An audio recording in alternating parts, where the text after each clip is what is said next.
উকদুদ সিত্তাম বাইনি ওয়া বাইনা ইয়াদাই সাআহ, তোমরা আমার মধ্যে এবং কিয়ামতের মধ্যে 6টা জিনিসকে গণনা করে রাখো। 1 নম্বর হচ্ছে মাউতি, আমার মৃত্যু। রাসূল সাল্লাল্লাহু আলাইহি ওয়াসাল্লামের প্রেরিত হওয়াই পৃথিবীর সবচেয়ে বড় কিয়ামতের আলামত। কেন আগে যত নবী চলে গেছে সব নবীর পর মানুষ আর এক নবীর অপেক্ষা করেছে। মুহাম্মদ সাল্লাল্লাহু আলাইহি ওয়াসাল্লাম যেহেতু শেষ নবী, সেহেতু আর দ্বিতীয় কোনো নবীর অপেক্ষা নেই, এখন অপেক্ষা শুধু কিয়ামতের। অতএব কিয়ামতের সবচেয়ে বড় আলামত অতিক্রম হওয়া 1400 বছর পার হয়ে গেছে, সেটা হচ্ছে মুহাম্মদ সাল্লাল্লাহু আলাইহি ওয়াসাল্লামের পৃথিবীতে প্রেরিত হওয়া এবং তার মৃত্যু। তারপর রাসূল সাল্লাল্লাহু আলাইহি ওয়াসাল্লাম বললেন মসজিদে আকসার বিজয়। তারপর বললেন ভয়ঙ্কর মহামারী, যে মহামারীতে পৃথিবীর মানুষ মৃত্যুবরণ করে প্রায় শেষ হয়ে যাওয়ার মতো হয়ে যাবে, নাই বরাবর হয়ে যাবে। তারপর রাসূল সাল্লাল্লাহু আলাইহি ওয়াসাল্লাম বললেন এমন ধন সম্পদের আধিক্য যে মানুষের কাছে 100 দিরহাম এবং 100 দিনার অনেক কম মনে হবে। তারপরে বললেন ফিতনাতুন, এমন এক ফিতনা যেই ফিতনা থেকে আরবের কোনো ঘর মুক্ত থাকবে না। লা ইয়াবকা মিনহু বাইতুম মিনাল আরব, আরবের কোনো ঘর এই ফিতনা থেকে মুক্ত থাকবে না। ফিতনা শব্দটি কোরআন এবং হাদিসে যখনই ব্যবহৃত হয়েছে, বেশিরভাগ ক্ষেত্রে মারামারি, গণ্ডগোল, কাটাকাটি, যুদ্ধ ইত্যাদির ক্ষেত্রে ব্যবহৃত হয়েছে। ফলত এটিই বেশি সঠিক অর্থ যে এমন ফিতনা মানে এমন ভয়ঙ্কর যুদ্ধ, যে যুদ্ধে আরবের প্রত্যেকটা ঘর অংশগ্রহণ করবে। তারপর রাসূল সাল্লাল্লাহু আলাইহি ওয়াসাল্লাম বলেন হুদনাতুন বাইনাকুম ওয়া বাইনার রোম, একটা চুক্তি হবে যে চুক্তি তোমাদের এবং রোমানদের মধ্যে হবে। রোমান কারা, এটা নিয়ে অনেক মতভেদ আছে। আজকের ইউরোপ রোমান না আজকের রাশিয়া রোমান না আজকের আমেরিকা রোমান, কিন্তু মতভেদ থাকলেও এতটুকু নিশ্চিত যে খ্রিস্টানদের সাথে মুসলমানদের একটা চুক্তি হবে। সেটা আমেরিকার খ্রিস্টান না ইউরোপের খ্রিস্টান না রাশিয়ার খ্রিস্টান, সেটা মতভেদ থাকতে পারে। যুগের পরিবর্তনে মানুষ এই হাদিসকে এক একভাবে বুঝতে পারে। আজ থেকে 500 বছর আগে একভাবে বুঝতো, যখন ক্রুসেডারদের সাথে যুদ্ধ হতো তখন একভাবে বুঝতো, তখন তো মনে করতো যে এই হাদিস বাস্তবায়ন হয়ে গেছে। আর এখন হয়তো আমরা আরেকভাবে বুঝতেছি। তো খ্রিস্টানদের সাথে মুসলমানদের একটা চুক্তি হবে, তথা আরবের ভয়ঙ্কর গৃহযুদ্ধের ধারাবাহিকতায় খ্রিস্টানদের সাথে মুসলমানদের একটা চুক্তি হবে, যে চুক্তির ভিত্তিতে তারা তৃতীয় কোনো শক্তির বিরুদ্ধে যুদ্ধ করবে এবং সেই তৃতীয় শক্তির বিরুদ্ধে যুদ্ধে ওই তৃতীয় শক্তি পরাজিত হবে। সেই তৃতীয় শক্তি কারা তাই কোরআন এবং হাদিসে উল্লেখ নাই। সেই তৃতীয় শক্তি ইহুদিরা, সেই তৃতীয় শক্তি হিন্দুরা, সেই তৃতীয় শক্তি চায়নার মতো যারা বুদ্ধিস্ট, তারা আল্লাহু আলাম। তৃতীয় শক্তির বিরুদ্ধে বিজয়ী হওয়ার পর খ্রিস্টানদের একজন মানুষ ক্রুশকে উঁচিয়ে ধরে বলবে ক্রুশের বিজয় হোক। তখন আর এক মুসলিম উঠে সেটাকে ভেঙে দিবে অথবা ওই ব্যক্তিকে হত্যা করবে। তখন খ্রিস্টান এবং মুসলমানরা মুখোমুখি দাঁড়াবে, আর এটি পৃথিবীর ইতিহাসের সবচেয়ে বড় যুদ্ধ। তথা পৃথিবীর ইতিহাসের সবচেয়ে বড় যুদ্ধ হবে খ্রিস্টান আর মুসলমানদের মধ্যে, যেটার নাম মালহামা, যেটা বাইবেলে এবং অন্যান্য ধর্মগ্রন্থে আর্মাগেড্ডন নামে বলা হয়েছে। এবং পৃথিবীর সব ধর্মের মানুষ একজন মাসিহের অপেক্ষা করতেছে। মাসিহ মানে উদ্ধারকারী, বিপদ থেকে উদ্ধারকারী। মাসিহাদ দাজ্জালও বিপদ থেকে উদ্ধারকারী, ঈসা মাসিহও বিপদ থেকে উদ্ধারকারী। এবং দুইজনের নামেই মাসিহ লাগানো আছে, ঈসা মাসিহ এবং মাসিহাদ দাজ্জাল। কোরআন এবং হাদিসে এই দুইজনের নামে মাসিহ লাগানো আছে, বিপদ থেকে উদ্ধারকারী। একজন মিথ্যা বিপদ থেকে উদ্ধারকারী আর একজন সত্য বিপদ থেকে উদ্ধারকারী। এই জন্য ইহুদি হোক, খ্রিস্টান হোক, মুসলমান হোক, সবাই কিয়ামতের পূর্ব মুহূর্তে একজন মাসিহের অপেক্ষায়।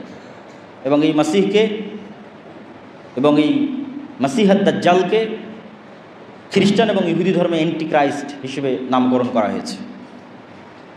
তো পৃথিবীর ইতিহাসের সবচেয়ে ভয়াবহ যুদ্ধ হবে মুসলমান এবং খ্রিস্টানদের মধ্যে, যেখানে রাসূল সাল্লাল্লাহু আলাইহি ওয়াসাল্লামের হাদিস অনুযায়ী 9,60,000 তথা প্রায় 10 লক্ষের কাছাকাছি সেনাবাহিনী একত্রিত হবে খ্রিস্টানদের।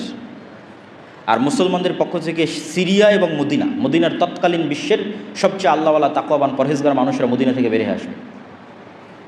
আর সিরিয়া এবং মদিনার মুজাহিদরা জোটবদ্ধ অবস্থায় খ্রিস্টানদের বিরুদ্ধে যুদ্ধে অবতীর্ণ হবে। রাসূল সাল্লাল্লাহু আলাইহি ওয়াসাল্লাম যে জায়গাগুলোর কথা বলেছেন এগুলো হচ্ছে বর্তমান সিরিয়া এবং তুরস্কের সীমান্তবর্তী অঞ্চল, আমাক এবং দাবেক। তুরস্ক এবং সিরিয়ার সীমান্তবর্তী অঞ্চলে এই যুদ্ধ হবে। এবং হাদিসের বিভিন্ন সূত্র অনুযায়ী এই যুদ্ধ 4 দিন চলবে। এবং এই যুদ্ধ এত ভয়াবহ হবে যে আকাশে যদি 1 মাস পাখি উড়ে তাহলে লাশের সারি শেষ করতে পারবে না, এবং কোথাও নিরাপদ জায়গা না পাওয়ায় উড়ন্ত অবস্থাতেই মরে পড়ে যাবে লাশের দুর্গন্ধের কারণে। এবং কোনো বংশে 100 জন মানুষ থাকলে 99 জন মারা যাবে, গনিমতের মালে কেউ সন্তুষ্ট হবে না, কেননা কেউ উত্তরসূরি নাই, উত্তরাধিকারী নাই। এগুলো হাদিসের বিভিন্ন রেওয়ায়েতে এসেছে। তো এই যুদ্ধে যখন মুসলমানেরা বিজয়ী হবে তখন পৃথিবীতে মুসলমানদের সামনে দাঁড়ানোর মতো আর কোনো শক্তি অবশিষ্ট থাকবে না, কেন খ্রিস্টানদের সর্বোচ্চ শক্তির বহিঃপ্রকাশ এই যুদ্ধে তারা করে ফেলেছে। 10 লক্ষ ফলত মুসলমানদের সামনে দাঁড়াবে এরকম আর কোনো সেনাবাহিনী তখন পৃথিবীতে অস্তিত্বমান নাই। তো মুসলমানদের এই বিজয় অভিযান কিছু বর্ণনা অনুযায়ী তুরস্কের রাজধানী ইস্তাম্বুল, কিছু বর্ণনা অনুযায়ী ইতালির রাজধানী রোম পর্যন্ত পৌঁছে যাবে, ধারাবাহিক বিজয় অভিযান। এবং তার মধ্যে একটা শহর মুসলমানেরা বিজয় করবে অস্ত্র ছাড়াই, জানিবুম মিনহাল বার ওয়া জানিবুম মিনহাল বাহার, এমন এক শহর যার একদিকে সমুদ্র এবং একদিকে সমতল। ততদিন পর্যন্ত কিয়ামত হবে না, লা তাকুমুস সাআহ, ততদিন পর্যন্ত কিয়ামত হবে না যতদিন না বানু ইসহাকের 70,000 মানুষ এখানে যুদ্ধ না করেছে। বানু ইসহাক মানে বানু ইসরাইল। তাহলে এই হাদিস থেকে আর একটা সূক্ষ্ম জিনিস বোঝা যায় যে বানু ইসরাইলের অধিকাংশই অথবা আর কেউই ইহুদি নাই, বরং সবাই মুসলমান হয়ে গেছে। এবং আজকের যারা ইহুদি তারা জেনেটিক্যালি এটা প্রুফ করতে পারবে না যে তারা ইব্রাহিম আলাইহিসসালামের সন্তান। কেন ইব্রাহিম আলাইহিসসালাম সাদা চামড়ার নন, তথা ইউরোপ এবং আমেরিকার মানুষের গায়ের যে চামড়ার রং, এটা ইব্রাহিম আলাইহিসসালামের গায়ের চামড়ার রং নয়। ইব্রাহিম আলাইহিসসালাম হচ্ছে নূহ আলাইহিসসালামের ছেলে সামের বংশধর, আর সামের গায়ের চামড়ার রং হচ্ছে আরব বিশ্বের মানুষের গায়ের চামড়ার রং যেমন তেমন, মেটে সাদা, ধবধবে হলদেটে সাদা নয়। ধবধবে হলদেটে সাদা হচ্ছে ইউরোপ, শীতকালীন অঞ্চল, ইউরোপ, আমেরিকা, রাশিয়া, যারা নূহ আলাইহিসসালামের সন্তান ইয়াফেসের বংশধর। তো যেহেতু ইব্রাহিম আলাইহিসসালাম নূহ আলাইহিসসালামের ছেলে সামের বংশধর, এই জন্য তার গায়ের রং বর্তমান আরব বিশ্বের মানুষের গায়ের রং যেমন তেমন। এই জন্য ঈসা আলাইহিসসালামের গায়ের রং, মুহাম্মদ সাল্লাল্লাহু আলাইহি ওয়াসাল্লামের গায়ের রং সব কাছাকাছি একই। আর বর্তমান যারা নিজেদের ইহুদি দাবি করছে এবং ফিলিস্তিনে জোরপূর্বক জায়গা দখল করছে, সব সাদা চামড়া। সুতরাং জেনেটিক্যালি এটা প্রুফ করা সম্ভব নয় যে তারা ইব্রাহিম আলাইহিসসালামের সন্তান। তাহলে ইসহাক আলাইহিসসালামের বংশের 70,000 মানুষ মুসলমান অবস্থায় যুদ্ধ করবে এবং এমন এক শহর বিজয় করবে অস্ত্র ছাড়া। তো কিছু মুহাদ্দিস ব্যাখ্যা করেছেন এটা ইস্তাম্বুল এবং এই যুদ্ধের পরই বিজয় হবে, আর কেউ ব্যাখ্যা করেছেন এটা ইতালি। কেন কিছু জয়ীফ হাদিসে বর্ণিত আছে যে রাসূল সাল্লাল্লাহু আলাইহি ওয়াসাল্লামকে জিজ্ঞেস করা হলো যে মুসলমানেরা আগে ইতালির রাজধানী রোম বিজয় করবে না কুস্তুনতুনিয়া বিজয় করবে। রাসূল সাল্লাল্লাহু বললেন আগে কুস্তুনতুনিয়া বিজয় করবে, তারপরে রোম বিজয় করবে। তো ওখান থেকে অনেকেই ব্যাখ্যা নিয়েছেন যে এটি হচ্ছে ইতালির রাজধানী রোম। এবং যুক্তিতে কেন টিকবে, আসলে এত বিশাল যুদ্ধের পর পৃথিবীতে আর মুসলমানদের সামনে দাঁড়ানোর মতো কোনো অস্তিত্বশীল শক্তি নাই। এবং মুসলমানদের এই বিজয় অভিযানের কারণে ইহুদি এবং খ্রিস্টানেরা বিপদগ্রস্ত থাকবে। কেন মুসলমানরা সব বিজয় করে নিয়েছে, মসজিদে আকসা বিজয় করে ফেলেছে, ইউরোপ বিজয় করে ফেলেছে, ভারত বিজয় করে ফেলেছে। এগুলো অনেক হাদিস থেকে একত্রিত করে আমি বলতেছি, এগুলো প্রত্যেকটা কথার পিছনে বিভিন্ন হাদিস আছে। তো যেহেতু মুসলমানদের সামনে আর কোনো বাধাই নাই, সব বিজয় করে ফেলেছে, মসজিদে আকসা, ভারত, ইউরোপ সব বিজয় করেছে, তো ইহুদি খ্রিস্টানেরা তো বিপদে। তো এই জন্য এবার তাদেরকে উদ্ধার করার জন্য, বিশেষ করে ইহুদিদেরকে উদ্ধার করার জন্য দাজ্জালের আগমন হবে। এবং দাজ্জাল মুসলমানদের এই ভয়াবহ বিজয় অভিযানকে থামানোর জন্য শয়তান অদৃশ্য থেকে আওয়াজ দিবে, দাজ্জাল তোমাদের বাড়ি ঘরে প্রবেশ করেছে। এবং মুজাহিদরা তাদের এই বিজয় অভিযান থামিয়ে, কেন এটা পৃথিবীর ইতিহাসের সবচেয়ে ভয়াবহ ঘটনা যে দাজ্জাল বের হয়ে গেছে, শকিং নিউজ, এর চেয়ে ভয়ঙ্কর সংবাদ আর হতে পারে না। এই জন্য বিজয় অভিযান বাদ দিয়ে সব দামেশকে ফিরে আসবে খুঁজতে যে আসলে দাজ্জাল বের হয়েছে কিনা। কিন্তু ততদিনেও দাজ্জাল বের হয়নি। কিন্তু দামেশকে ফিরে আসতে আসতে অথবা ফিরে আসার পরপরই সত্যি সত্যি দাজ্জাল বের হয়ে যাবে। এবং দাজ্জাল বের হবে যেহেতু এক্সট্রা অর্ডিনারি, ভয়ঙ্কর, অমানবিক এবং অলৌকিক ক্ষমতা নিয়ে, যা মানুষের সাধ্যের মধ্যে নয়। এরকম ভয়াবহ অলৌকিক ক্ষমতা নিয়ে যেহেতু দাজ্জাল আসবে, সেহেতু নিমিষেই যেই মুমিন মুজাহিদরা বিশ্বের প্রায় সকল পরাশক্তিকে পরাজিত করে মুসলমানদের বিজয় নিশ্চিত করেছে, তারা নিমিষেই নিজেদের জন্য পৃথিবীকে সংকুচিত অবস্থায় পাবে এবং দাজ্জালের ফিতনা মোকাবেলা করার মতো কোনো শক্তি সামর্থ্য তাদের কাছে থাকবে না।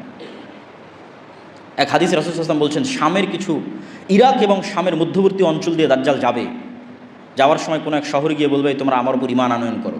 তো ওই শহরের মানুষ ঈমান আনয়ন করবে, তখন ধন সম্পদ মৌমাছির চাকের সাথে যেভাবে ছুটে তাদের পিছনে সেভাবে ধন সম্পদ ছুটবে। আর শামের কোনো এক নগরীতে এসে বলবে আমার উপর ঈমান আনয়ন করো, তারা ঈমান আনয়ন করবে না। তখন আসমান এবং জমিন, ফসল উৎপাদন, বৃষ্টি বর্ষণ এমনভাবে বন্ধ করে দিবে যে যেহেতু পরিপূর্ণরূপে বৃষ্টি এবং মাটি দুটোই পানি শূন্য হয়ে গেছে, ফলত এখানে আর ঘাস পালাও খাওয়ার সুযোগ নাই, ঘাস পাতা খাওয়ারও সুযোগ নাই। তখন একটাই সুযোগ, যেটা হাদিসেই বর্ণিত আছে, যে তাদের বাড়িতে রাখা বিভিন্ন কাঠের আসবাবপত্রকে চিবিয়ে চিবিয়ে সেখানকার মধ্যে থেকে রস বের করার চেষ্টা করবে। এত ভয়ঙ্কর দুর্ভিক্ষ দেখা দেবে। তাহলে দাজ্জাল আসার পরে মুমিন এবং মুজাহিদেরা বিপদে পড়ে গেল। তাহলে দাজ্জাল এসে কাদের উদ্ধার করলো? ইহুদি এবং খ্রিস্টানদের উদ্ধার করলো। এবার মুমিন এবং মুসলমান যারা আছে তাদেরকে বিপদ থেকে উদ্ধার করার জন্য ঈসা আলাইহিস সালাতু ওয়াস সালাম আসবে।